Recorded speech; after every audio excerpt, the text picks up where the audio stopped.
I'm not here to ask you to save my parents' dying business. My parents don't even own a business.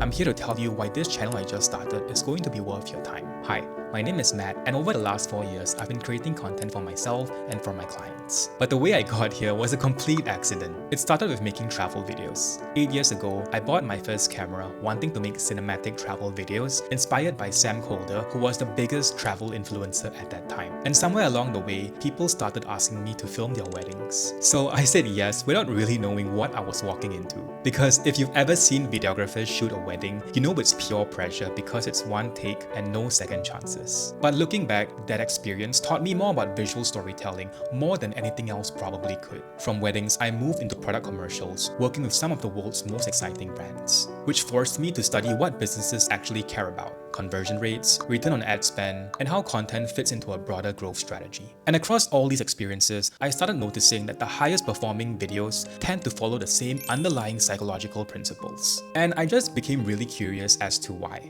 And that curiosity pulled me into a rabbit hole I haven't climbed out of since. It turns out that the answer lived at the intersection of 3 things I already had. I studied psychology in undergrad, I worked full-time in business strategy for global tech companies, and I've spent thousands of hours behind a camera learning the language of visual storytelling. And when all these things started to overlap, it finally made sense to me. High-performing content isn't random. It's what happens when you understand the psychology of human attention, apply real business principles, and execute through visual storytelling. And over the last 4 years, I've been producing high-performing content and paid ads for my clients across different industries. So for me, this channel is where I want to share my learnings on the deeper science and psychology behind high-performing content in a first principles way. Like, why does this hook create more curiosity? Why do humans get curious in the first place? And what even is curiosity? And I think that's the really important reason why all of this feels relevant right now. We're at a point now where AI can generate ideas, hooks, and scripts, which is genuinely incredible. But the tool is only as good as the discernment and judgment you bring to it. That's the skill I've been building for myself over the last few years, and it's what I want to share here. So whether you're a business owner trying to figure out social media or someone who just loves creating content, I'm really glad you're here and I hope you'll stay.